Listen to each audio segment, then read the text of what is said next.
Fragmentation of DNA by restriction endonuclease, ये अपन देख चुके हैं। आइसोलेशन ऑफ डीएनए देख चुके हैं। अब अपने को थर्ड स्टेप देखनी है, isolation of desired DNA fragment.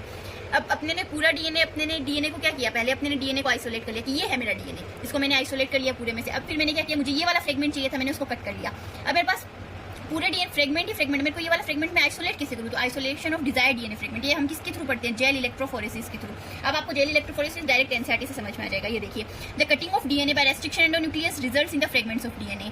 These fragments can be separated by technique known as gel electrophoresis. Since DNA fragments are negatively charge, DNA कैसा पार्टिकल है, डीएनए है नेगेटिवली चार्ज और एसिडिक प्रोटीन है, तो acidic molecule है, तो ये molecule they can be separated by forcing them to move towards the anode. अब यहाँ क्या किया मैंने, कैथोड ले लिया, क्योंकि डीएनए नेगेटिवली चार्ज पार्टिकल है, तो यहाँ मैंने डीएनए ले लिया। अब इसको मैंने अट्रैक्ट करने के लिए इधर पॉजिटिवली एनोड ले लिया।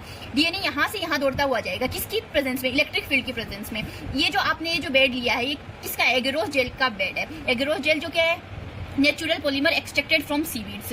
अब यहाँ किसे भागेगा, डीएनए, डीएनए साइज के अकॉर्डिंग भागेगा। जो डीएनए सबसे ज्यादा मोटा होगा वो यहीं रुक जाएगा, जो सबसे छोटा होगा वो आगे चला जाएगा। तो डीएनए किसके अकॉर्डिंग जा रहा है, यहाँ देखो ये डीएनए बैंड्स, यहाँ लार्जेस्ट बैंड है, यहाँ स्मॉलेस्ट बैंड है। जो सबसे मोटा है वो पीछे, जो सबसे छोटा है वो आगे आगे दौड़ के जल्दी जल्दी चला जाएगा। The smaller the fragment size the further it's moves. अब आपने क्या किया, इस डीएनए को आइसोलेट कर दिया, फ्रेगमेंट्स को आपने आइसोलेट कर दिया। अब आपको क्या लगता है, इतना इजीली आपको फ्रेगमेंट्स दिख जाएंगे, नहीं। अब आपको ethidium bromide followed by exposure to UV radiation. अब आपको यूवी रेडिएशन डालनी पड़ेगी उसके ऊपर, और इथिडियम ब्रोमाइड डालनी पड़ेगी। उसके बाद में आपको ब्राइट ऑरेंज कलर के बैंड्स दिखेंगे डीएनए के।